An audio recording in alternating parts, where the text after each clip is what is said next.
Good evening, good evening, good evening. If you are hearing my voice, that means it must be Wednesday evening at 8 p.m. and you are listening to Cruise Inc. Radio. Now, if you have not been with us this season, you have really missed a joy because we've had the two BJs with us all season long.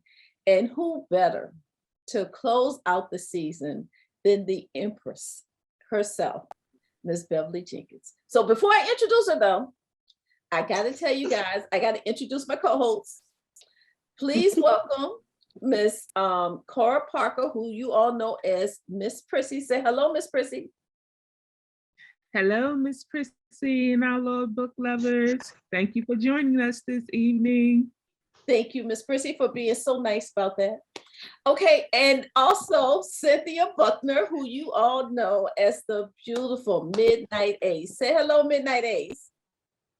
Good evening, everyone. Thank you for joining us. Stick around for your treat. And I always am give your host. Midnight the beautiful. Oh God, here we go again. Say hello to the lovely Cora Parker, whom you all know as MsPrissy. Say hello, lovely one. Hello, lovely one. This is what Thank we you have all to for go joining through. us. Okay, can I go back to the show now? Yes. Can I go back now? Okay, thank you. I appreciate that. And I am your host, Iris Bolling of Iris Moments, and we are excited, very excited to have with us today the one and only, the lovely, beautiful, incomparable Empress herself, Miss Beverly Jenkins. Say hello, Miss Bev. Hello, Miss Bev. How are you guys? Okay, she done fell right in. I love it. Can't take me nowhere either. How y'all doing? Not together, that's for sure. I know. Thanks so much for the invite. I am honored to be here. Yes. You have no Yes. idea how tickled we Empress are of word to slaying. have you here with We're us. so happy to have you. We're just here, and you know, and before I turn things over to MidnightAce, because we do try to be professional when it comes to these shows. When we have a guest on board, we do try to be professional, and we want to share. The key word is try. We do try. We just want to make sure our listening audience know that you can find any information that you want to know about Beverly Jenkins on her website. Please just Google Beverly Jenkins. You're gonna find her. Believe me, you're gonna find her. When you Google history or Black history, Google the picture that comes up is gonna be Beverly's picture next to it, because that's what she delivers to us. She really entertains us and educate us at the same time with our own history. And thank God she's doing it, because now they're trying to stop us from teaching certain things in school. So thank goodness we have Beverly Jenkins, because even if you don't know your history, I bet you Beverly does. So I just want to put that out there. Beverly Jenkins, go to her website, go Google her, go do whatever you have to do, but you go find Beverly Jenkins, because you're going to need to know who this person is. Okay, now I'm going to turn it over to Miss MidnightAce, who is going to be handling the interview questions today for Miss Bev, and we're gonna sit back and behave. You got it, Midnight. Behaving, you will not, but that's okay. You will try. Miss Bev, Yes. thank you so much for being here with us. And let me just first say to our listening audience, everything that Iris says, time 10. But then I also want to say, and I've mentioned this to you before, I believe, you know, since I've been in this community reading and supporting authors, I have found that if I interview 10 people, 9.5 of those people are going to say that you have touched them in some way. Oh. Yep. Without a doubt, your name is the first person that they speak when we ask the question, interview questions. Who inspired you? Who mentored you? Who held your hand? Who pushed you? It is always you. Yeah. It is always you. So while you might not want to wear all of that stuff on your shoulders, know that you're wearing a heavy coat and you don't even know it. Yeah. And it's, you can either be a blessing or you can be a bitch, right? Yep. So There's it's no a in lot. between. Well, you could be a bitchy blessing too sometimes. And I think sometimes people need that. Well, yeah, but it's when you have a platform, like my readers have been blessed me with, because would not be here without them. Mhm. It's your job to make the path wider.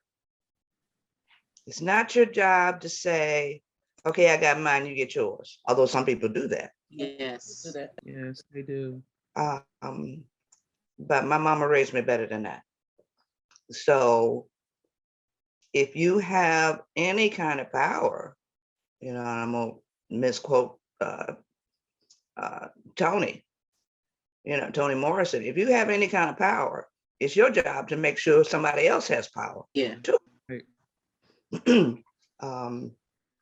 Power is a good thing, but if you don't share it, nobody got any power but you. What good is it? Mhm. How's that gonna work? Right. Yeah. And I do believe too, just talking about the history, that is one of the things that is going to be one of the reasons why we become esteemed.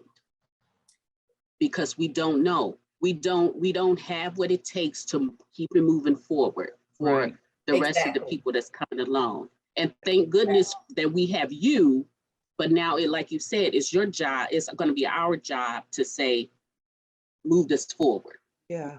Well, I don't necessarily agree that we're going to be extinct, because there's so many academics out there whose shoulders I'm standing on, because they're doing the real research. I'm just spreading this shit out on my kitchen table.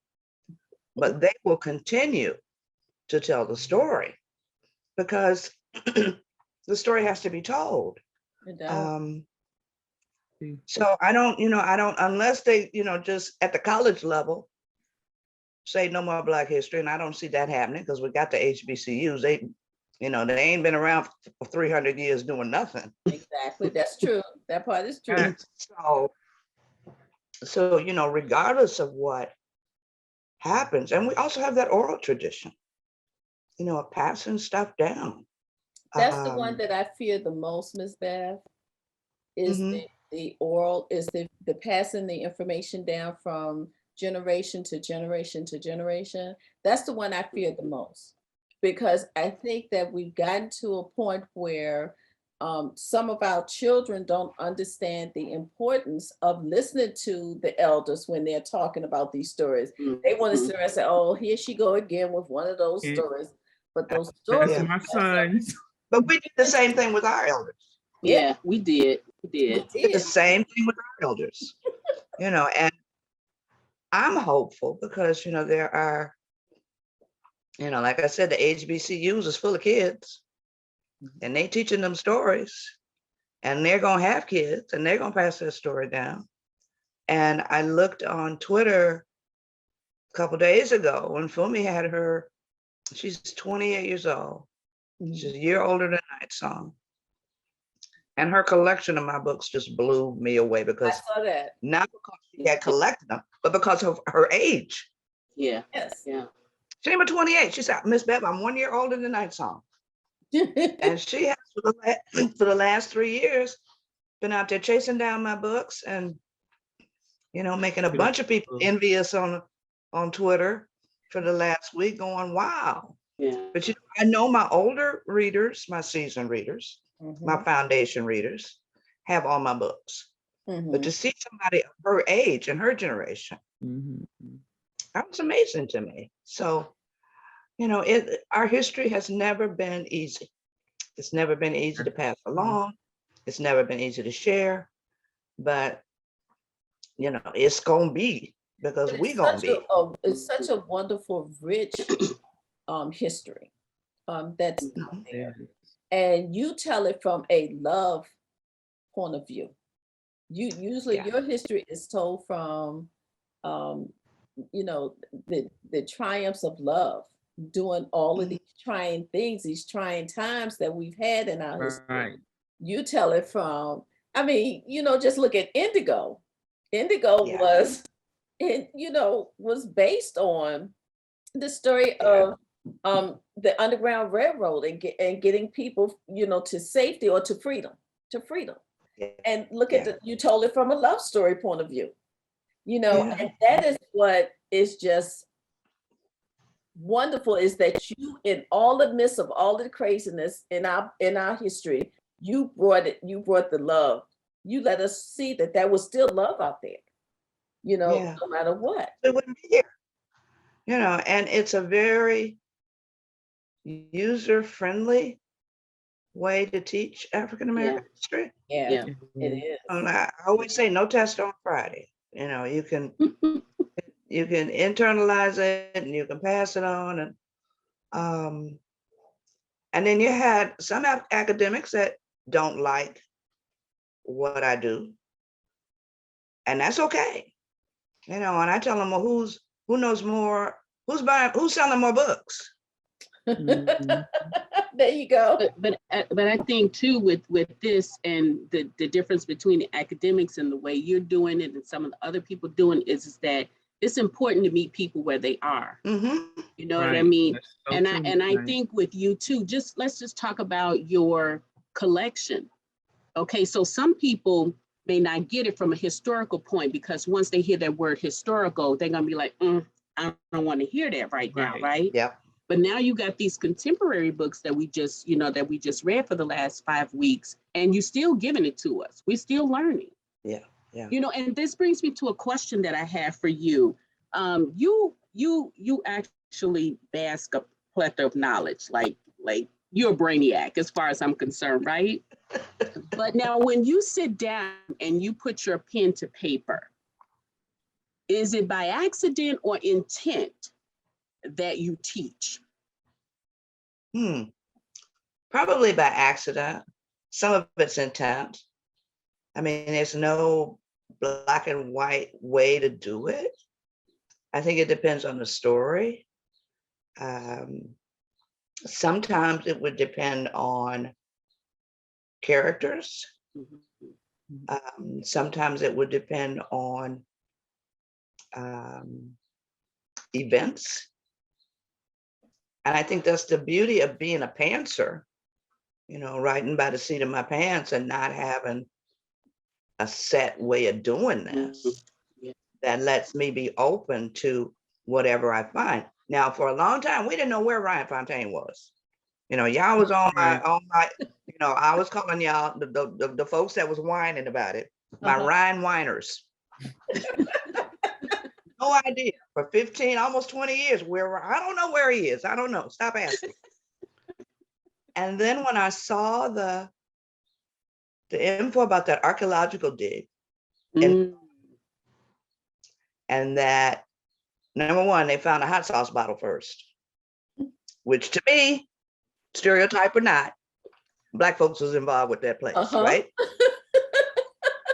So then to come to find out that the saloon was run and owned by a Black man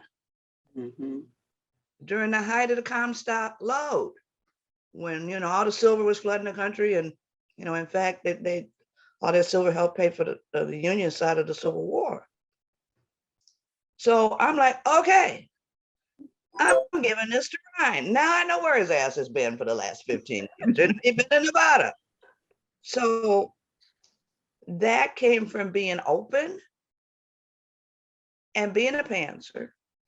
And then Edie, and y'all may have, I tell these stories so many times, I don't know if I've told you this or not, but in a diary, this Black man was writing about going west. And he said he looked up and saw this Black woman striding across the desert with a cook stove on her head. Didn't know where she was going, where she was coming from. And that piqued my interest too. So I gave her a name, gave her a story, and gave her to Ryan, because I had promised the sisters that whenever I do get Yep. that whenever I find Ryan and write his story, that I would give him the darkest sister I could find, so he'd have to make a decision. Mhm. Mm. So all of that over 15 years. that book. So I'm just a storyteller. Yeah. And You what- tell that story. Yeah. I love very Ryan's interesting. story. I have to say, being I'm a pastor too. I Mhm. know whose book I'm going to write, but I don't know what that story is going to be until I sit down and I start writing it.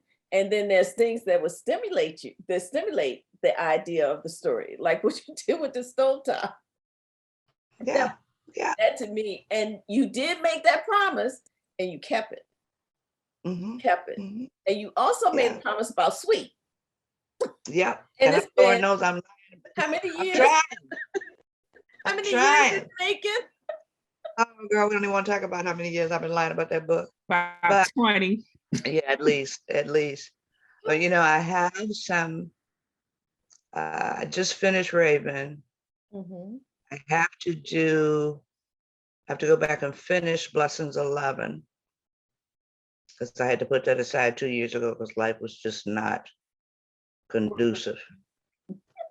Got to finish that, and then I got some free time. So my plan, what I hope what will happen will be, is to slide Sweetness in that spot Okay. and self-publish it. But we plan and God laughs. So That is so Yeah. So we'll see. so true. But that's my plan. That's my plan. Mhm. Okay. So when you let's okay, go ahead. Can I jump in real quick? Just a quick question. Mhm. Okay, so when you're sitting down and you're about to, you write for a publishing company, so you have schedules, or Right. you're supposed to have Right. schedules. And when Supposed to have you sit down and you're writing and you're doing your pantser thing, does that interfere with your timelines? Sometimes. When you need to get it to the publisher. Most of my problem is when you look up the word procrastination in the dictionary, my little face is there. I think we all hold that seat sometimes. Yes. That's my Anything else to do. You be sitting there writing and say, "Oh, look, there's a rabbit out there." right. Squirrel, right? Or Twitter. Oh, that's what I was supposed to do last week. Let me run and do that right now. Yeah, let me make bread today. Which is not good, because I got a whole company held hostage while I'm trying to get my ass together, right? So, yeah, but I think Sweetness is probably going to be self-published. We're going to go through. Listen, we don't care how you get it to us. It can be a publishing company. It can be you can keep putting the post in the spoiler room if you want to. I'm okay with it. Just do it. Be Nike. Just do it. I know. Yeah, just But, just do it. And I'm sorry, Midnight, I cut you off earlier. No. Listen, no. We all got to get the stories out. We want to pass the get the tea. But let's get back to the what I hope you don't mind, but we titled your series for you. Okay, that's good. Everybody got titles. I call it the Detroit titles, the Detroit series. Y'all call it the Nia series. Yeah. Some people call it the Mike series. I mean, it's got a lot of names, but we all know what we're talking about. Right. So the Nia series. So from me, and I think the ladies too will agree. The titles, we said this before. A couple of things we said reading this is that your titles of this book, although by the time you get to the end of the story, you say, yeah, I can see that. But if I were to know nothing about you and pick up these books, I'm going to just think, oh, this is going to be some hot romance, right? Mhm. but you have as much romance as mayhem in these stories, and it was like, oh my God, and it was like a perfect mix, like, you know what I mean? Like you did not miss one, and I didn't feel like, oh, I got to go to this room to get my romance, or I got to go to this room to get my suspense. I mean, you did the dang thing on this book, and I will say too to the readers, even though all of these books are standalone, I want to tell you that reading them all together from the beginning to the end is such a better experience. It takes you, Awesome takes you on a journey. It's a journey, because you start where all of the brothers are single. You start with Mikal, right? And you see how he falls for this woman who dared to shoot him in the elevator. You know, he is such an asshole. God. Well, we loved him though. We loved him. But, you know, he's definitely that alpha male. What we used to call an alpha hole. Yes. An alpha hole, you know? Yes. But she cut his ass off at the knees, you know. It's like, she did that? Yeah, she did. This brother Ted did with one shot. You know, and he's like, I have not flown coach in years. I'm flying coach to get home with my baby for Thanksgiving. But wait a minute though. She did, like, she not only shot this man with his own gun, but she took it too. Right. Now here this woman is like, I'm and just women, gonna say, and his diamonds. True. But as far as she was concerned, it was her diamonds, because she's the one that put her life on the line to get them. Right. She wanted her $17,000. Right. To say, so they were hers, because she asked, say, can I get my diamonds back? She was like, when he asked her, I'm gonna no, could you hawk my diamonds for me? that just bought me over right there. I would tell you, she had a plan. And we have discussed this. These books could all be in the Women Who Dare, because right. Women, that's not right. Right, yeah. You finally gave it a name to the series, but you've been, like MsPrissy said it best, you've been writing Women Who Dare from the 1800s on down to, onto the present. Yes. And then did the light bulb just kind of come on and say, oh, I'm gonna do a Women Who Dare series? You know, we were talking about it, Eric and I, we were like, you always write Women Who Dare, so let's just do that, because we, I call Ryan's series the Ryan series. They called it the Old West series. I was like, what? So, sometimes we don't agree on that kind of thing, but I'm not gonna push back on that, because that's silly to do that. My pushback is what's between the covers. Yeah. Yeah, that's all I write is Women Who Dare. But I would tell you, I think that is every book book, this entire series. Yeah, the men are alpha males. And yes, look, I love me some Drake. I love me some Saint. I love Matt.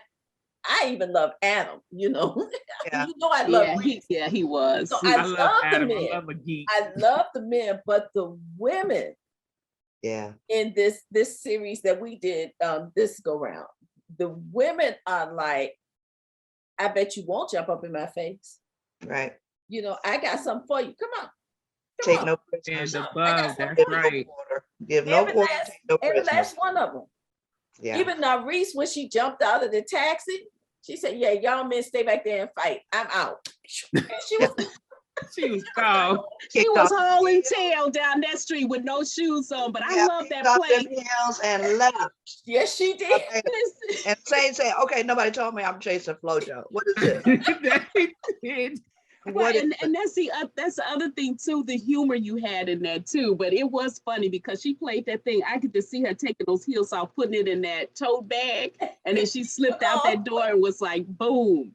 Yeah. But also when Saint suggested Sarita to be the pretend wife, and she has her what did her shirt say? And her leather jacket. And he looked at it, he said, you don't have nothing else to put on. What kind of to meet a man with that you gonna marry? Oh my God. But you know what? loved it. That just proves though how, you know, first impressions of people can also be wrong, because just like he felt like she was beneath him just a little bit, like who comes to meet your future husband in that kind of stuff, right? Jeans, But then when, t-shirt, you know, leather fast bomber. forward through that, you see he underestimated her because he felt like she didn't know, you know, anything about etiquette, but she proved him wrong with But that. she He set started that setting that table. table. She set that Yes. table. Yes, she Can I did. know he wanted to crawl under that table by the time She she was like, finished. Can you take your foot out your mouth now? You know, Yes. it's like, And the other part with Sharita, it was Sharita. Okay, Sarita. Sarita. Arita. Sharita is our girlfriend. yes. That's what Yeah. The whole time I've been saying Sharita. But the other part was when he looked at her books. Remember when he went to her went to her, office to the and she community had her center. books all laid out and every dime was accounted Was for on accounted that. for. And that he realized that he underestimated her Oh, again. Yeah. Again. again. Yeah, he was just she was just smacking him back and forth. He just She was didn't know. smacking yet, him. you know. Yeah. He was like, Lord have mercy, I'm in love with this woman. Jesus. When he Right. finally got it, he went to every bodega corner store to get them flowers instead of going Instead to of getting Spain. those where were they from? Switzerland? Spain. From Spain. She's But like, that was that was a funny thing too about her, is that she was trying to tell him how to spend his Spend money. his He money. trying to tell her what she needs to do. The banter between those two was just crazy. It was crazy. The underwear did it for me. Sears got some on sale. That would be me though. That would be totally me. right. He was like, no, we're not going to Sears, you know. She You know, looking I think that's the other thing, Miss Bev. Mhm. You bring real life everyday humor Yeah. in all of your stories, you know, in all of your stories, you know, I ain't talking to nobody. I'm gonna take my fat ass back downstairs like you told me to. Right. That's something I would say. That Hey, is something I would say. yeah. You know, Yes. you bring Yes. the everyday humor, even though these women are really amazing women, they're like everyday down to earth Mhm. women. What Sharita was doing with the community center, those are those women that's out there in the dirt doing the thing that has to be done That's for what they call grassroots. grassroots, You you know know. what? The first time I went to Oakland, there's a book club up there that is part of my foundation, Christine Fidelis and their ladies. And Christine kept telling me, we're gonna go to Oakland and you need to see this place. So we go to this place and parking in the parking lot, it's a big building. I go inside and the hair on the back of my neck stood right up. Mm, It was my center Wow. from Edge Midnight. uh-huh. And damn, if the woman, Regina, didn't look like, she looked just like Sarita. Same kind of programs. Mm. We're still friends to this day. I changed her name to Sarita. Mhm. But there are people out there doing it. And I had never met, I mean, this was the thing I had in my head. Her parents created the East Oakland Youth Development Center back in the 60s. Wow. Wow. But that's the Awesome. beauty of it though. You're It was amazing. making heroes out of every day. Yeah. Sharice is a school teacher. I mean, Yeah. Naris. Nerese. She was the principal. Principal. Yeah, She was she a owned principal. school, right. She owned that school. Yeah. A stockbroker at the beginning of her life. Yeah, Realized that wasn't it. that was know. it. Yeah, That Yeah. was it. So Not all heroes wear capes, you know. that is. Yeah. that's true. That's Oh, I like that. those are facts. Midnight, Stole- we interrupted stole your that from questions Twitter. again. No, this. I mean, you guys are playing right into everything here. I'm watching my list here. We Okay. right on topic. Okay. Yeah. So yeah, so that was there. So and then you brought community. You teaching us about community, the community system center. Reaching back to helping those Yeah, and it all goes back to Dorothy Sterling and her book, We Are Your Sisters. Hmm. We Are Your Sisters is a 19th century, and I've talked about this book before.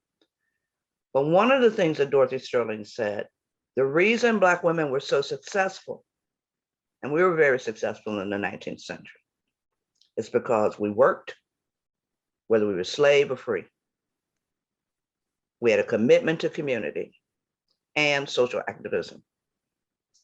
And we pushed the envelope on gender and race. All of my heroines do that. They do. Yeah. You may have one gift, some may have all three. I mean, Hester had all three. Mhm. Yes, he did. Sarita has all three. Some may only have one. And it's not a conscious thing, but I find that it turns up in every Black woman that I write in some way. So whether it's historicals or whether it's contemporaries, they got those gifts. Yeah. That's true. Yeah, Because definitely. in Iris in Saint book, I love the fact that the quilt, the reading of the quilt in that story, Mhm. that made me do some research because I've heard about it before, Mhm. and I said that's something I would be wanting to know how to read. If I see a quilt, if it's How to anything read the embedded quilt. in it, stuff like that, Yeah. to read the quilt, And that's why the So- book is in the bibliography in the back, Yeah. hidden in plain sight. So yeah. And that was like a major nugget in that book was that quilt. Because I remember visiting, you for events or whatever, and we would go to museums and things. And there, I cannot remember what museum this is when I went down there, where they have it in there and they kind of tell you the directions on how to read those quilts, and what they were used for. So that wasn't the first time I heard about it, but it was a major nugget in that, in there. And how we had to communicate. So yeah. And then so you brought up Nerisse, but now she was this in Saint's book, we were doing sort of like a collaboration between countries, Right. which is kind of much like what's going on, what has gone on before. When we discussed this book a few weeks ago, I was under the assumption now with everything that's going on, it's like, sometimes, United States is always lending out that helping hand, but then when we need something, there's nobody around, Right. And then, by him bringing that jewel over here to keep it safe, it wreaked havoc all over here with a number of people, right? Iris enlightened me when we had this discussion that sometimes it is just what we have to do to kind of keep peace or whatever is going on in that time. Right.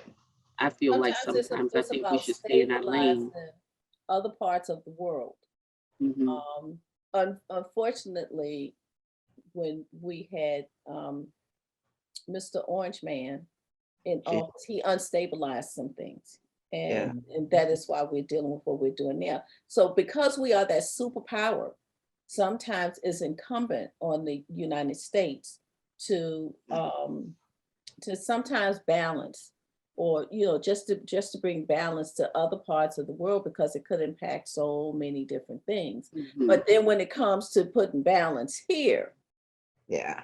in the United States, we tend to run into the same old issue. Is skin color. Yeah. When we have certain things, it really comes down to the same issue for me. It Yeah. comes down to the same issue of skin color. Yeah. And sometimes we poke our noses and stuff where we ain't got no business. Sometimes. Yeah. That's And true. look at South America and all of the assassinations and all of that. The CIA funded and all of that. But yeah, we messy regardless. Yeah. Regardless. We are, but I mean, and we are, and this situation that happened in this book, and I'm talking about the Edge of Dawn.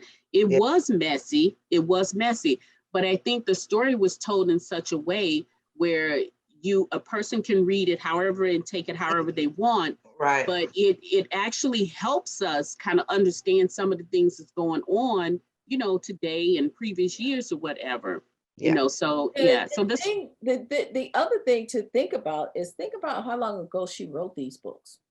Yeah. These are new Yeah. books that we're reading right now, but they're relevant to exactly what's Yeah. happening What's today going on too. now? They Yes. hold up. Which- They They hold Yeah. up. up beautifully. Oh yes. They hold Yep. up really well. which all the way which down brings me, Lacey's story, how she's, The environmental, they dumping in, right. yeah, They're dumping in our environmental community, stuff. killing us. One of my readers, worked for the city of Detroit, and when they hired, the woman who actually had the job was upset because she basing this on me. They're like, no, she didn't. She don't even know you. So it's supposed to be messy too here in the city. That's because you touched the nerve. Yeah. She was like, But but I have to say we have city council, and when you were talking about Parker and what's the other woman, Green, Parker woman, it was Parker and another congresswoman mhm.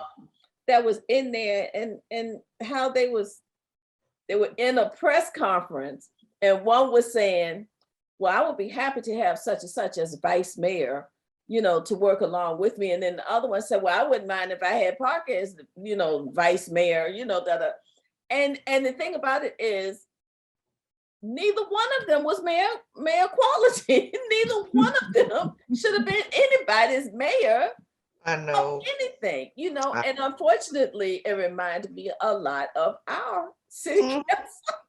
yeah, It happens all over the country in our communities. People that ain't got no business. They No ought to be in business. a dog kitchen, not in a place of power. No. For sure. That's No, so and true. Parker had no business. Mm-mm. No, he had no business None whatsoever. Yeah. but Parker is one of those people who use because we talked about him too and how he came from humble beginnings. And he was able to pull himself up by his bootstraps, but instead of him helping somebody because of everything that he went through, he turned to greed. Yeah. And then he turned into the devil. Yeah. I got mine, you get yours. Yeah. Exactly. Yeah. But then But I think, go ahead, MsPrissy. If it's yours doing with what we're talking about now, because I was going to get into Lacey's parents, the opposite of the mother and father being who they were.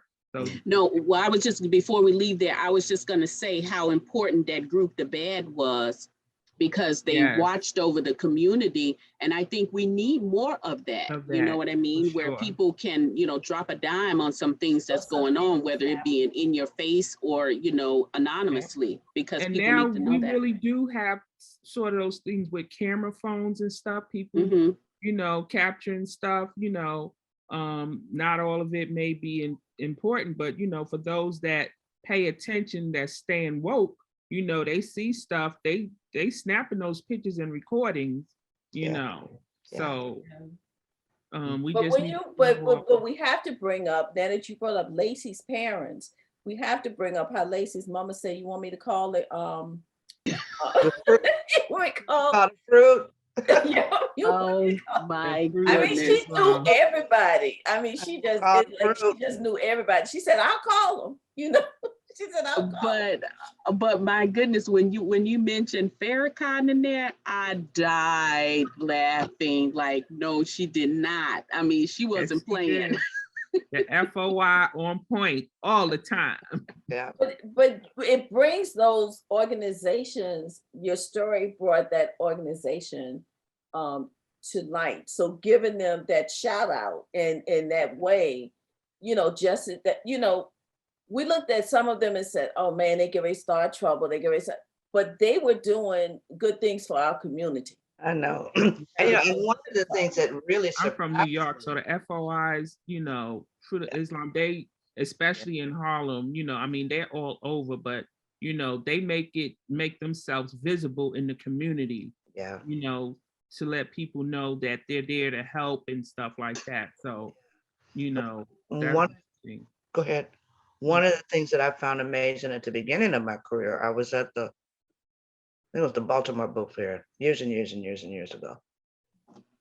And there was a line of Black Muslim women waiting to get their book signed. That was my face. Midnight's face, that was my face. And I'm like, and they told me that somebody in the higher echelon, his wife read my stories. So they thought, so it was okay for everybody else to read. That's right.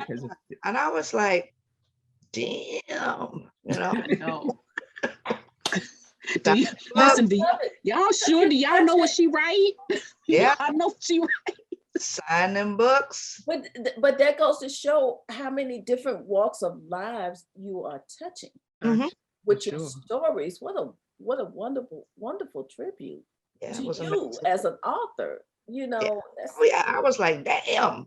So give me your book, sister. Let me sign these books, you know. So what book was it? Do you remember? Oh God, I don't remember which book it was. I don't even remember. Yeah. Was it Black Lace? I don't know. You know, I didn't sign some okay. books and I'd have been so anywhere. Who knows? I got to ask you. I have to ask you this question. And I know it's unfair, you know, so let me put that out there in front. Okay, you have a whole lot of babies. Whole lot of babies? You have a whole lot of babies. You have a whole lot of book babies. And your book babies have babies, which are characters. Okay. Right. So we're gonna just keep it within the near group of characters. Who's your favorite character in the near group? Oh, that's not a fair question. No, it's not. Don't ask me that. Don't ask me that. I'm telling you, don't ask me. Unfair from the beginning. Sarita, because she kicks it off. She kicks everything off. Her and Mike are my favorite in that series. And in fact, you know, I wasn't real impressed with Black Lace. You know, when we did it as a book club, I don't know, the first time 5 years ago or whatever, and I hadn't read that book in 10 years. And I'm fussing on Facebook, right? I'm like, okay, I don't really like this book. I think I could have done better, blah, blah, blah. And they're like, what the hell are you talking about? That was the readers. So I went back and read it and I was like, oh. That was a damn good book. From the car accident, yes. Uncle, what was his name? Uncle Walker? Uncle Walter? Oh, yes. Oh Uncle somebody. I don't know. Oh my God. What? That was the funniest. I felt so bad for Uncle Walter because I know Burden. Uncle Burton. Right. I felt so bad because I knew Uncle Burton needed to be fired. I knew that. I understood it, but it hurt my heart. Uncle Burton can't be on the racetrack when snow was falling on Detroit highways and stuff. I understand. But I feel so bad for Uncle Burton. You know, and despite this, I'm sorry. I love Mac. I love Say, but I just love me some Drake. He was so spoiled. His scene was so spoiled. But I love me. I have a confession to make though. When I first read Black Lace, you know, the title of it, I didn't see the connection. I was like, why did she call this Black Lace? I just picked it up because it said Beverly Jenkins. Okay. But then once I reread the story again, it was and realized it was the hospital scene that. Well, you know, so that was the book that made a whole lot of women clean out their underwear drawers. Oh, wow. I can see that. And go back and restock their drawers because the Black Lace was a reference to what she was wearing. So I'm not gonna tell you no lie. I ain't gonna tell you no lie. When we was reading it, when we was doing it for the show, I said, you know what? I gotta go through this drawer because you know I ain't showing it to nobody, but I don't care. I gotta go through this drawer because some of these gotta go because I gotta keep some of this. Yep. Everybody, And you know, a lot of account ladies told too, me, when Miss Sharita Bob, wanted, they was buying the To go down. Sears had themselves. He's like, I ain't going to no damn Sears. But you know what, in that store, remember that scene in the store when they were about to check out and he comes up to the counter and just drop all Dropped the all candy of stuff? Oh, you had some scenes in these stories. You really did. And guys, y'all not gonna believe this, but we have less than 14 minutes. Oh no, well, wait, let me just say this. That scene in the hospital reminds you of the story your mama always tell you. About Make sure you had clean underwear on when you go, because you never know what. right, right. I love it. That's so that true. that is so true. That is so Oh, true. it's too funny. Okay, so Miss Bev, we got to talk about Daily Sexy. Yes, ma'am. We got to talk about Daily Sexy because we just finished. We recorded the show for Daily Sexy, and we just feel like we just didn't have enough time to talk about everything that we want to talk about in that book. That's true. I know. You know, Reese Anthony is just, when he took JT home to take care of her, oh my God. Yeah. That was just the Yeah. most loving, most caring man. I mean, he looked out for her every need. And even Pop Anthony, And she didn't want to go. she didn't want to Yeah. go. You know, Oh, she's like, no, I ain't doing that. It's independent. Yeah, I Yeah. I do. have one quick question. So, all right, so we know Adam and Max had their baby Right. daughter. Did we ever know what Sarita had? I thought Sharita had a boy, didn't he? And she named him something Drake. I don't know. Yeah. She named him, she named him something. She named him after it was the Drake two. and Is Anthony Drake or Drake Anthony or something. It was Drake and Saint's name. That wasn't it. I have to ask the readers because they Oh. can answer these questions. I'm gonna have to go back because I kept, when I was rereading, I was like, I didn't see know where. pregnant in one of the books. That's She what I had- got. she She's had a- pregnant I in know one of she the had a books. boy and she named him something Drake. I think it was Anthony Drake or Drake. yes, she Anthony. did name him after Saint and Drake. Yeah, She yeah. named him after the two of them. Mhm. Okay, Yeah. I gotta go. I I don't know. gotta go find that. So we know that so far 5 books in the Nia series, and we know Sweets is coming Sometime soon. in the near future.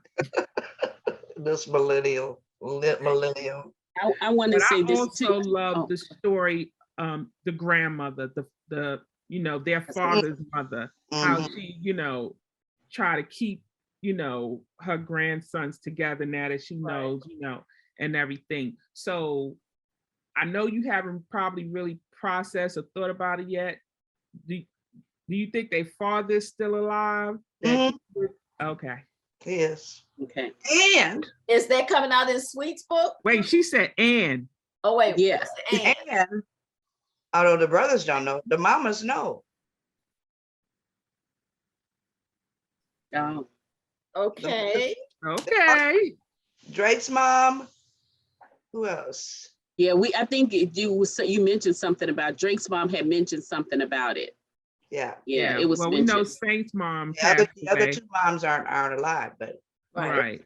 Drake's mama know where he is. Been communicating with him. But I mean, it was some. interesting because we know that. Well, I've already told y'all that, but that Sweet is one of the brothers. Right. Yeah, because when he jumped up off that page at me when I was writing, I was like, oh shit. Now talk about you had mentioned in the spoiler room, you had mentioned something about, was it Bryce? Mhm. It was Bryce, right? Mhm. Okay. Yeah, You mentioned he's the something data about guy. Bryce being in there. So Yeah, can you he's their tell us a data little bit about that? He's their data guy. So when they Mhm. need some hacking done or whatever, and the only network he can't hack is Nia's. Because Fortune don't put up with that. Mhm. Oh, see, that's why I said we need a book on Portia. I know. Yeah, and then Yeah. okay, if you can do a book on Portia, just include the dogs in there because we know Portia trained the we know, dogs. yeah, right. We We know know that they Portia are trained the dogs. siblings. Look, And now Portia I'm is thinking the about characters the so father time. and how many more kids or sons or daughters he might have out there now that we know he's still alive. Right, He ain't right. making no more babies. There might, somebody suggested, because y'all always full of great suggestions, that there might be a couple daughters, but I haven't. That was me. I remember writing you a whole email. I haven't explored that aspect yet, but I do know that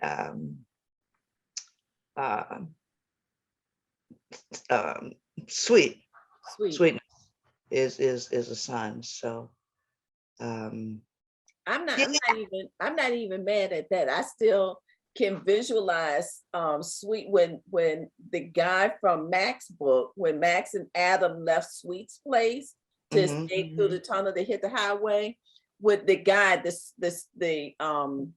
general guy, the general, when he came to that door and Sweet said, "Look, I just got in from work." I said, I don't know him, I ain't seen him, that's it. And boom, that was it. I can still visualize that scene. I do have a question, and I know we're gonna run out of time before this. Oh my goodness, I know. Oh my God, it just went out of my head. Oh no. Okay, Go ahead, keep talking. We got plenty more. Okay, so we know, we have Daily Sexy on film, right? What else do we anticipate? We're just talking about those characters. That we got to play those roles. I think that I would love to see Edge of Dawn on film. Oh, me too. Me too. And my daughter's like, "Ma, can we have Nerese drive through the front of a 7-Eleven with that Cadillac?" Yes. I'm like, "I know, baby." Ooh, yes. So far, just we're back out on the block with Sony. Because so you got the green light, and then everybody dispersed with the pandemic. Which stories were they looking at? They were looking at Forbidden. Oh, okay. Yeah, they were looking at Forbidden. They need to look at this one. Yeah, they do. I think the contemporaries would be, if it would have been my choice to choose, I would have given them the contemporaries or Jesse Rose. That's another good one. Yeah. I want Taraji to play Jesse. Oh my gosh, she would be so perfect. Perfect. She would be so damn perfect. But and then we got Al Roker with the Blessing series, so we're still trying to figure out what's going on. Supposedly there's been movement, but we haven't heard anything official yet. So until I do, I can't really talk about it until I hear something official. Right. But so far that's it. I mean, we can't let it stay there, Miss Bev. Yeah. I can't control what I can't control. So do you have what do they call a pitch? Somebody to pitch your story for film? Okay. Yeah, but he's very good at what he does. The Blessing series in itself, that is something that should be on somebody's TV every Sunday at 7 p.m. Yes, it's Hallmark. And it should be 2-hour shows, Hallmark. not 1-hour shows. They need to be 2-hour shows. Yeah. And they would have at least 5 to 10 seasons just from what you've written. I mean, Really? I ain't mad at you. But you know what I want to say before we end this, we're gonna have to beg Cruz to make this a double session, Iris. We just can't end like this. I know. We said we tried. We said we would just try. let him know that this show is a little bit longer, like twice the time of what the other shows is. So this is gonna have to be a special. We're gonna make this a Cruz special. That's it. But so I just want to throw this out there. What I love, your historicals are connected to your contemporary. Got that there. Thank you. With that, with that. I hadn't intended that wasn't the intent, but it was weird because Edge of Midnight was probably the first book that I sent to Avon. That was probably in the late 80s. And that book was so bad. Oh my God, it was so bad. And it was so bad that I told the story that when I put it in the mail, the rejection letter was already at the house when I got back from That's how bad it was. Because I didn't know how to write commercial fiction back then. You know, this is before Night Song, this is before anything. So I put it away. And then after I had done, oh, I don't know, 7 or 8 or 9 or 10 historicals, and Erica asked me if I had any contemporaries. You know, you never say no. Yes, sure I do. You know, yeah. So I dug this story out of the awful story out of the drawer, and I looked at it because now I know now I know how to write, right? Mm-hmm. I'm looking at it and I went, oh shit.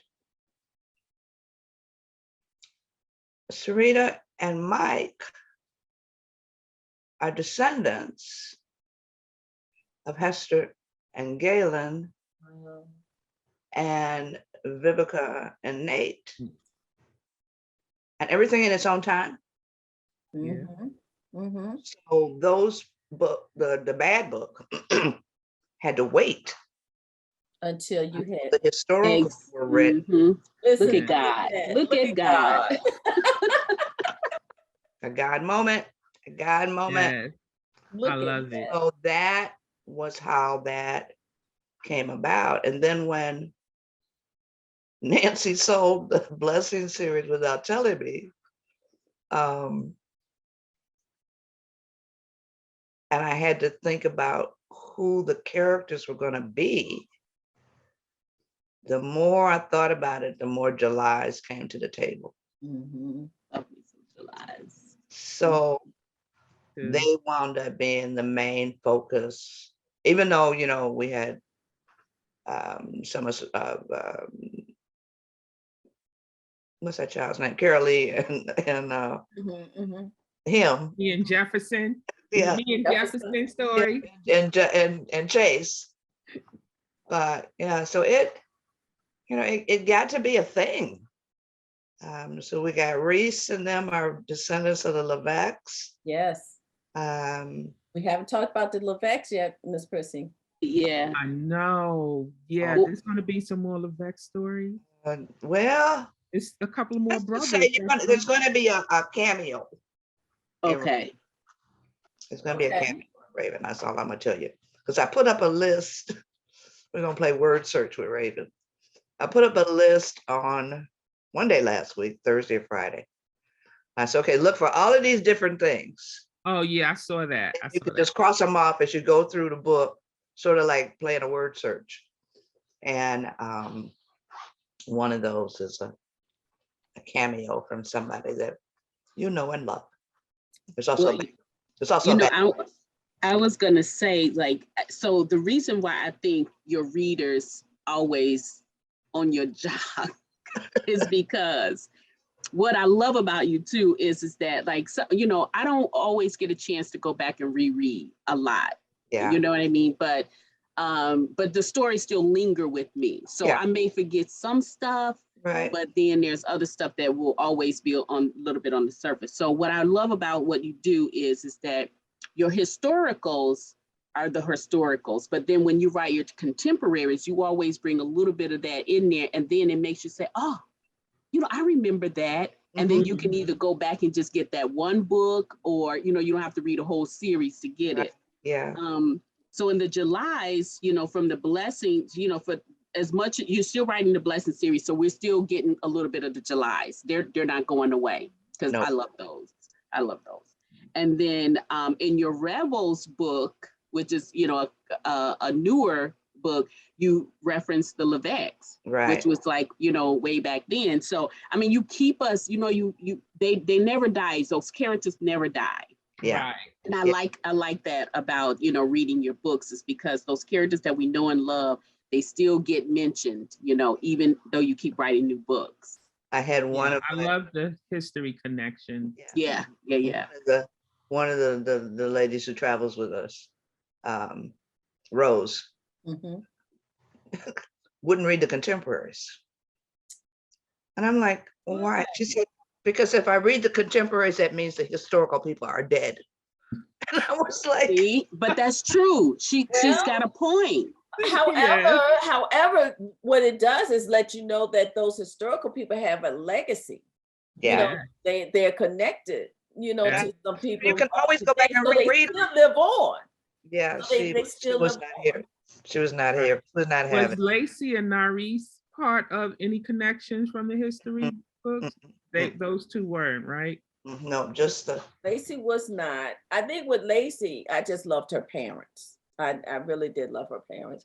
But I Yeah. like Adam's Post office parents and a too. jewel maker. Yeah. Yeah. There's a Adam's there's parents, a novella with them waiting to be written too. You know, yes, Thank you. You answered the Thank question. you. there's Yes. a novella I waiting to be love written. as Adam's well. parents. What a, you know, you guys, listen, I restarted the clock, so we on the next hour. Okay, Sylvester. We have not discussed Who is Sylvester. Isn't that the Who is Sylvester? That's the Caitlin's father. Caitlin's father who sold Adam's stuff to some other country? Wasn't that his name? What book is this? This is Sexy, dangerous, dangerous, sexy. sexy dangerous. Oh, that Caitlin. Oh, that's Sylvester. Okay. Okay. Yes. I'm Yes. with you. I'm sorry. He just popped in my head. She had to look like, who the hell is she talking about? Oh, I thought, oh, maybe that's not the name. I'm thinking like, okay, we got the name wrong. There's been No, 50 I'm books. sorry. I don't know what I'm the hell I'm sorry. talking about. I should have told you what book I was talking about, because all of your characters is up in here. All of them is up in here. It's like, y'all take a seat. I ain't got time for y'all right now.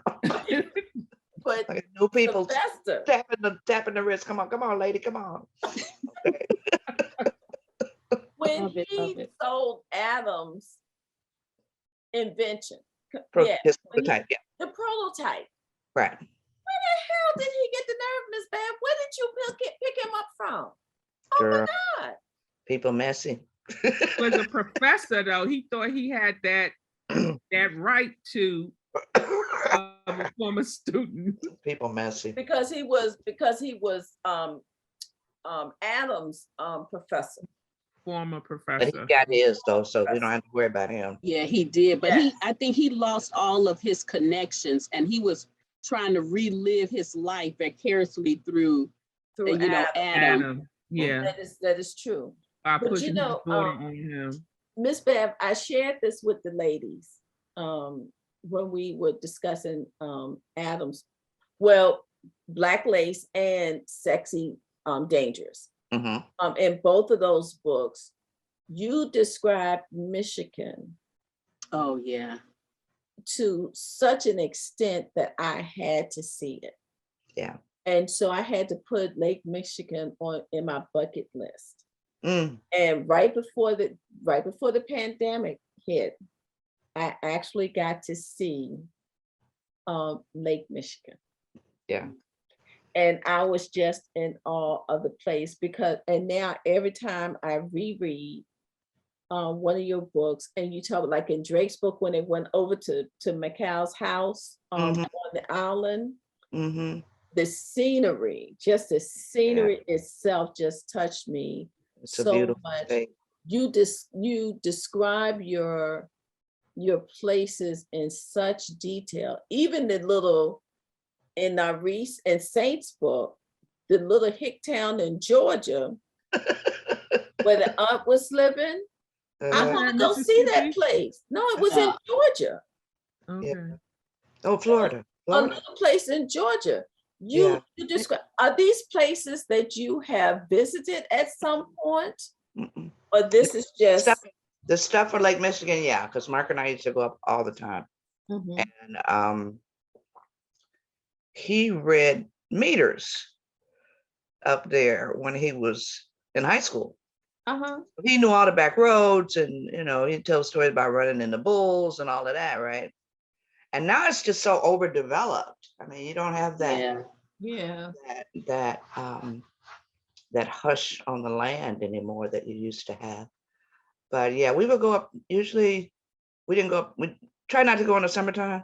Many tanned and oiled bodies on the beach, So we would go up in the fall when the trees are changing, and go from like October until April. And we always went the weekend of my birthday. It was freezing cold and everything's frozen, and you take your coffee, and you got your long johns on, and you walk on the beach and all of that. But it's beautiful up there, very, very beautiful. But a lot of these places you have never visited. These are just. I never been to the Everglades where Auntie was living. Small towns, you can look online and get stuff on. A lot of it is imagination, a lot of it is imagination. You do a wonderful job of it, just like I said, one of the things that I still want to see is the connection between Detroit and Canada. Yeah. I still want to see that, and it's your stories that brought those places to life for me. Yeah. One year you have to take the tunnel. You can take the tunnel. There's a tunnel that goes from Detroit to Windsor. You can see the water coming in and be like, we was terrified. We used to be terrified. We was in the car with my daddy, right? Going to Windsor, and you'd be like, it's leaking. Is this shit gonna fall in? And it's like, no, don't worry about it. It's okay, But they have it closed off now, right? Because Canada's not letting us in. No, I think the border's open. Yeah, I thought it opened up too recently. And the bridge is open too, after Governor Whitmer said, get your asses off my bridge. The truckers. I think too, for you, what you did is I think when most people talk about Michigan, they automatically go to the industrials of Detroit. Yeah. Because that's what we always hear about.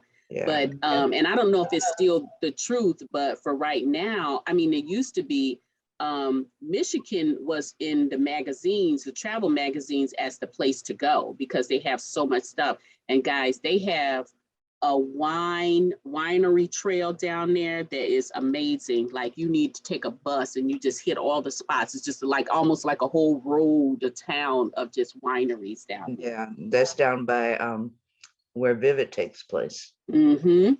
Joseph and Niles and all of that. And up through Traverse City where the cherries are. Well, I was about to say, when is cherry season? End of June.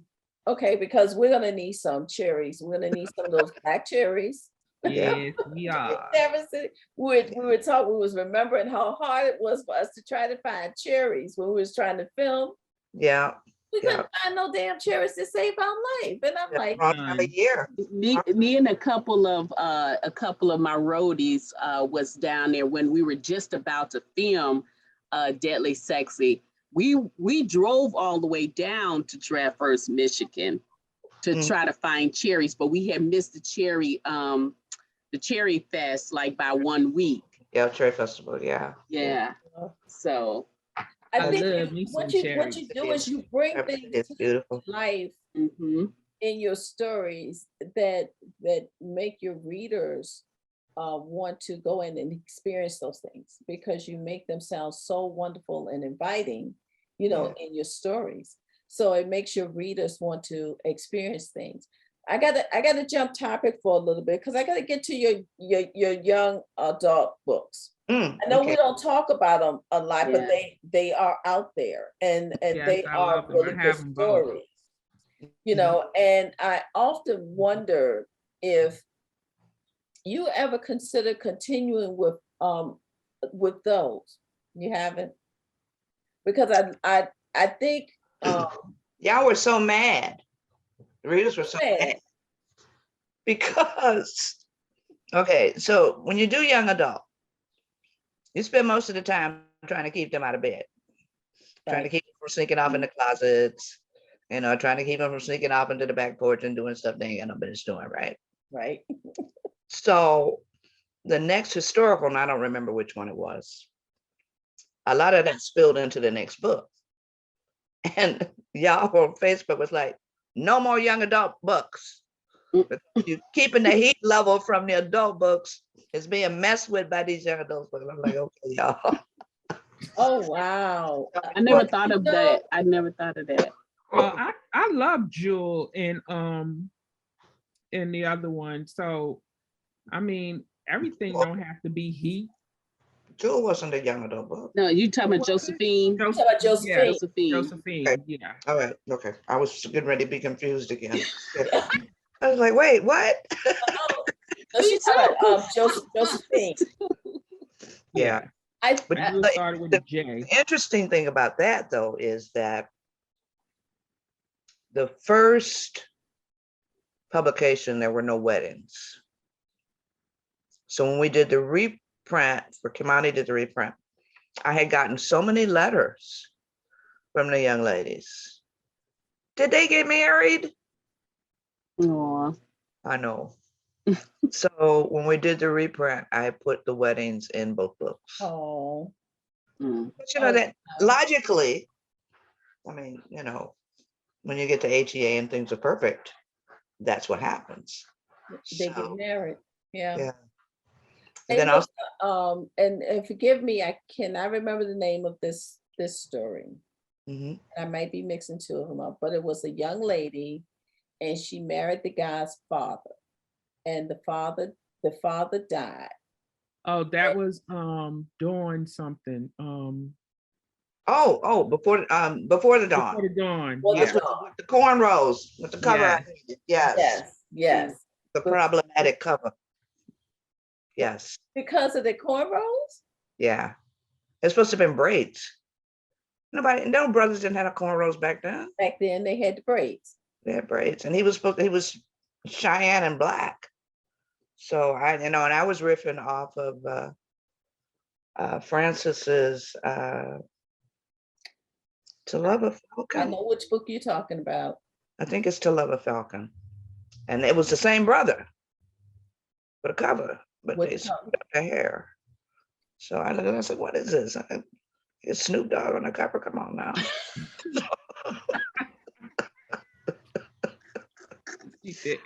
Let me say Snoop, but he ain't got no business on my romance covers. Yeah, I can't quite imagine Snoop on a romance book. No. But that's another story. That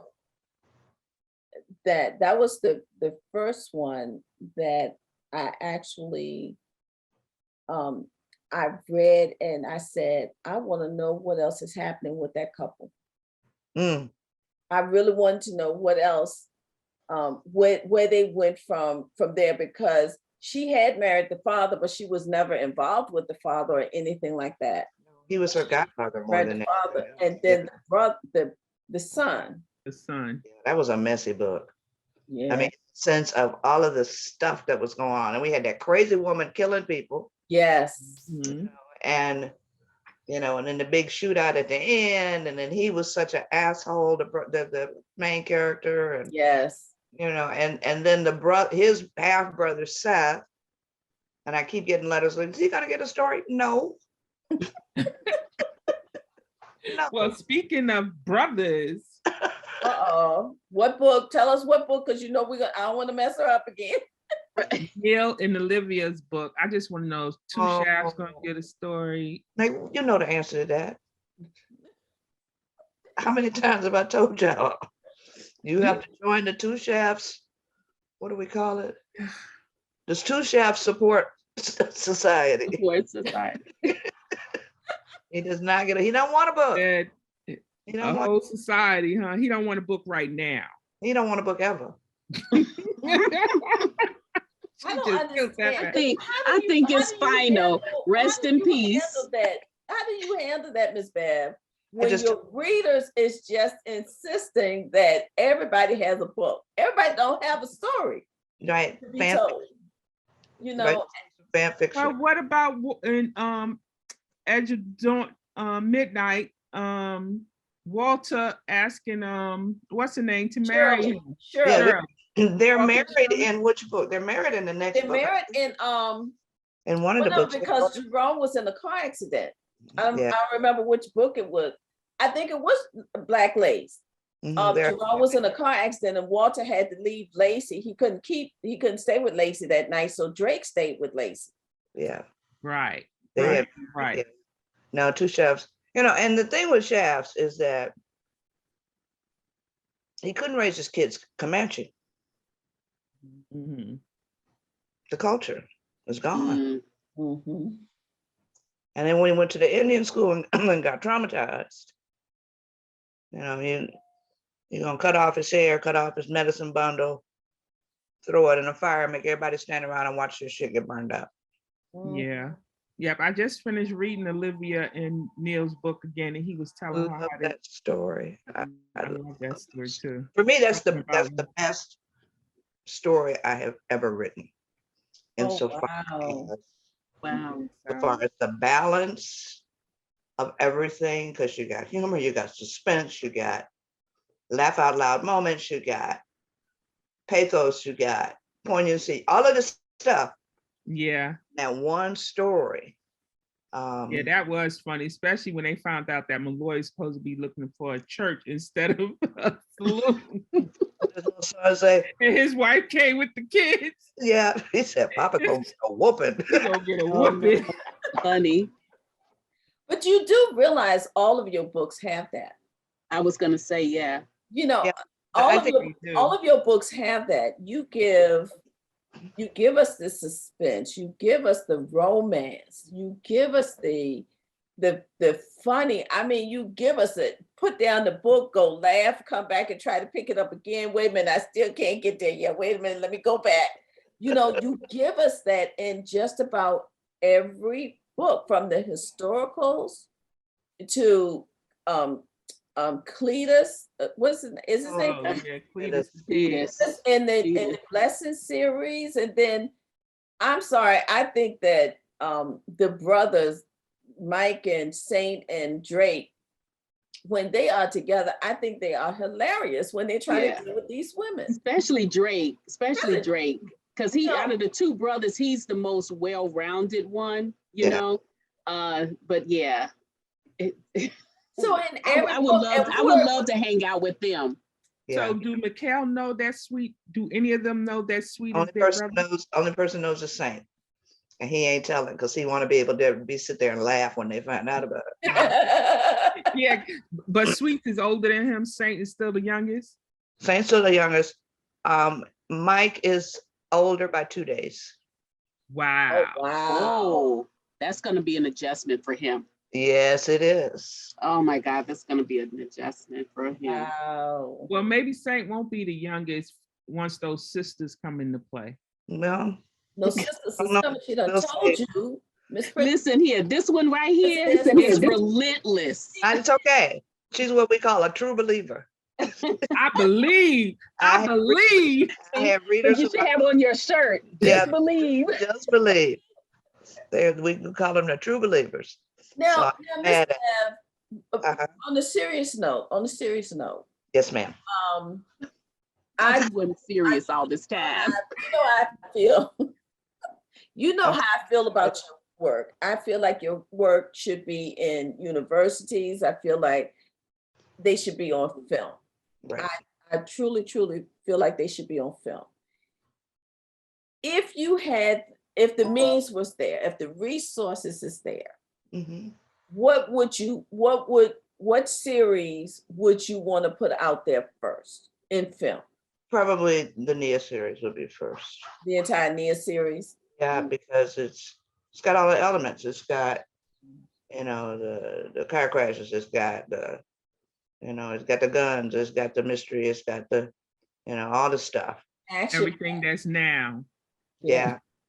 And But then about it is those books was written years and years and years ago, but the technology mhm, that you're talking about in those stories, Mhm. that technology, some It's of here it, today. some of it is still not here yet.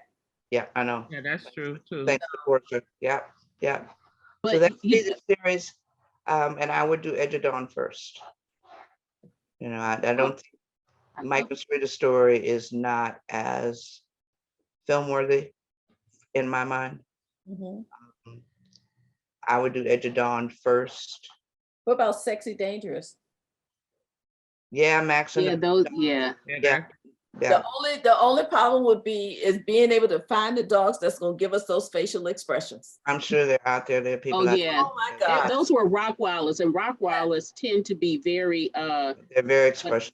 yeah, yeah, Very yeah. expressive. I But have one over here. I don't have no dogs, no pets. But you know what? I also too what I love about and I think that would be a good choice to have this one here. I was so happy you said that because that's what I would have said. But I love these handles that you have out here. You know, like we know we found out in Sexy Dangerous that Saint was Gadget, oh, which okay. is perfect for him. Right. And then we had, I didn't know, I was surprised to hear that they called the president Hannibal. I'm still kind of like, huh, with that one, but Not Hannibal Lecter, but that's what I was thinking. no. Hannibal, the warrior guy. Oh, okay. I wasn't past there. I just stopped at Hannibal. And Hannibal Lecter, no, he ain't eating people. No. And then Mikhail is the big bad wolf. Right. Yeah. He didn't give Drake one, right? Big bad wolf. Drake was his finest. It's his finest. Oh, okay. All right. He needs no other name, but Yeah. And then I had, I think it was Loretta Robinson who said, after she read Edge of Midnight, she said, I'm never going to look at Little Red Riding Hood in the same way. Yeah. I think I feel, wow. Yeah. That's change your perceptions of stuff. Oh, wow. But they are wonderful nuggets that you put in each one of your stories that really really bring them to life for us.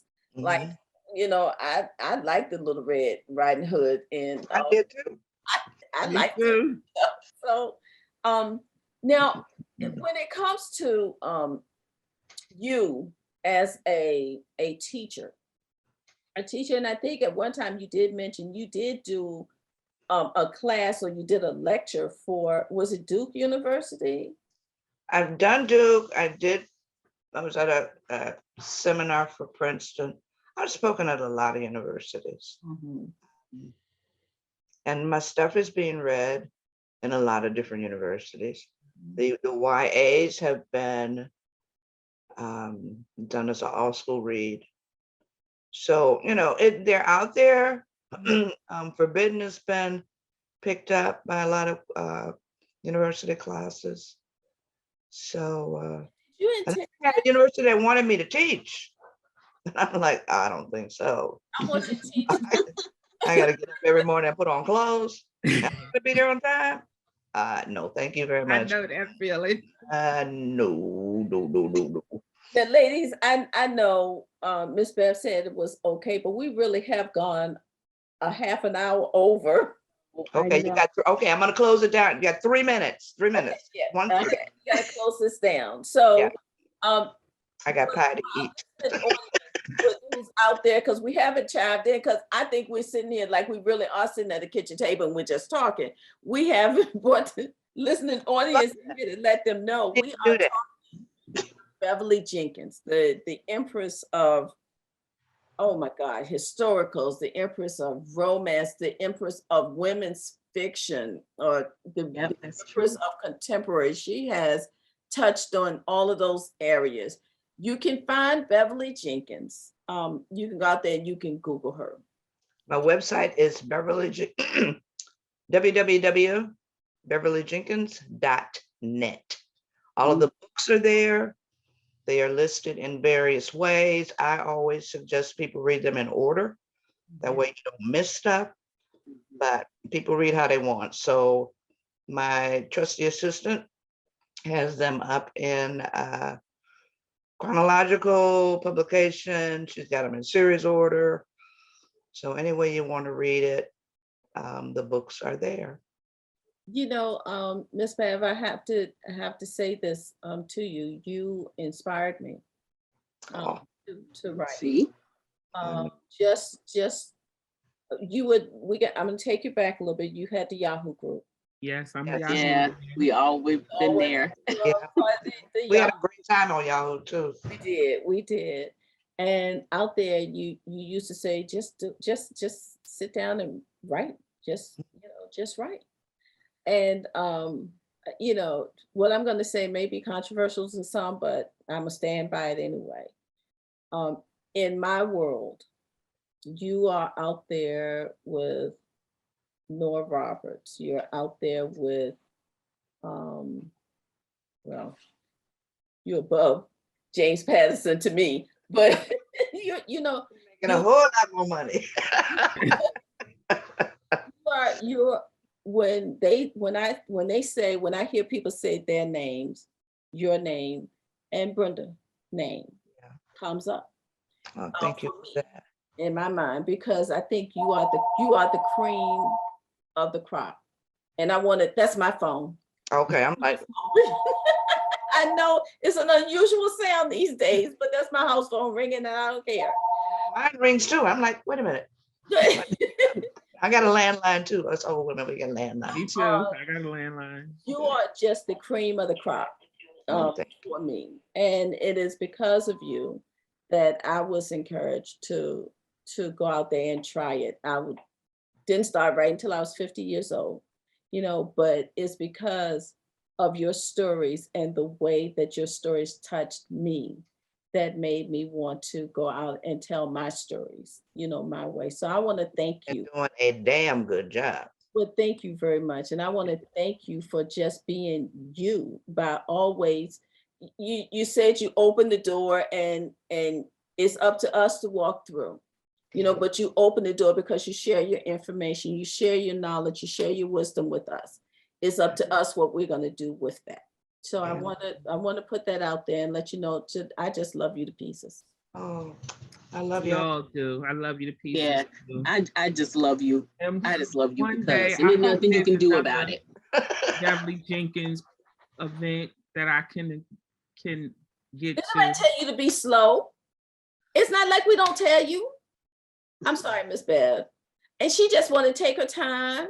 And I'm like, I don't be taking my time. It's just when I got there, it was sold out. That was like 10 minutes. Yeah, you gotta be in the know when she drops those birthday events like that. Like, you gotta know. Every time that I've gotten it, it's been pure accident. I've been like casually scrolling through here, and I'll be like, "Oh my God, I got 3 minutes." Yeah, and I let people know earlier in the week. Yeah, this is what we be doing. That is coming. So I'm sorry you missed out. Yeah. Maybe next time if we do it again. I don't know if we're gonna do it again. I'd like to do something different, but we'll see. I hope we can get back to doing our diva trips. I know I miss my divas. But to our readers, our listening audience, thank you so much for joining us. I want to thank Cruz in advance for giving us an hour and a half. Thank you, Cruz. Just spill over. Because we went over.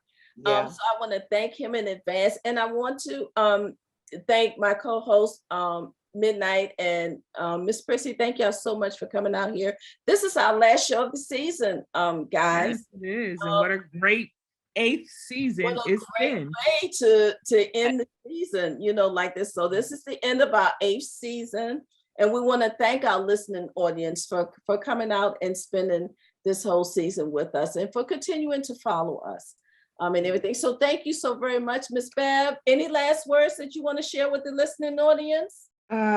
Keep reading, keep supporting your authors, tap those pre-orders, buy the book in the first week so these authors can make lists. It does make a difference. Speaking of pre-orders, Miss Bev, you have a book that is out on pre-order right now. Yep. Yes, what's the name of that book? It's called How to Catch a Raven. All right. She is a grifter. Then when is that book coming out? End of August. I think it's the 22nd or the 27th, somewhere around. Time for this show. That is definitely time for the show. Yeah. Go out there. And that is part of the Women Who Dare series, Yeah, right? it's the last one. It's the last one on the contract. So Is it Oh, the I like last the way she one? said that. That's the last one on the contract. Contract. yeah. But the Yeah. Women That Dare continues on. And before we saw it, Miss Iris Bolling, you have a book that's on pre-order right now. It's What's the name of your book? The Book of Luke, Earthquake, comes out on March 22nd, which is this Tuesday, this show will air after that. But it doesn't matter. Go out there and get it anyway. There you go. Help a sister pay a light bill, buy a book. Buy a book. There you go. Okay. You can also buy music too. Oh, that's right. You have a release coming out, MsPrissy. Yes. Style Setters has a new CD coming out from The Saint called All About Love Volume 2 in the Key of Me. Okay. What day is All that? right. Love it. March 25th. March 25th. All right. So listen out for some new books and some new music, and continue to follow MidnightAce on MidnightAce Book Bar as she goes out and she reviews these books and Yes. and the wine for you to drink along with it. Yes. Yes. Okay, so go out there and support that, and please continue to support Cruise Inc. Radio 102.8. Definitely. You can definitely come Wednesdays at 8 p.m. because that's when you get our books and our shenanigans. But he's 24/7 around the clock. You can catch Cruise Inc. Radio. We want to thank you all for having us for another season, and we're going to close it down now. And MsPrissy, we're going to say to you, would you please take us out?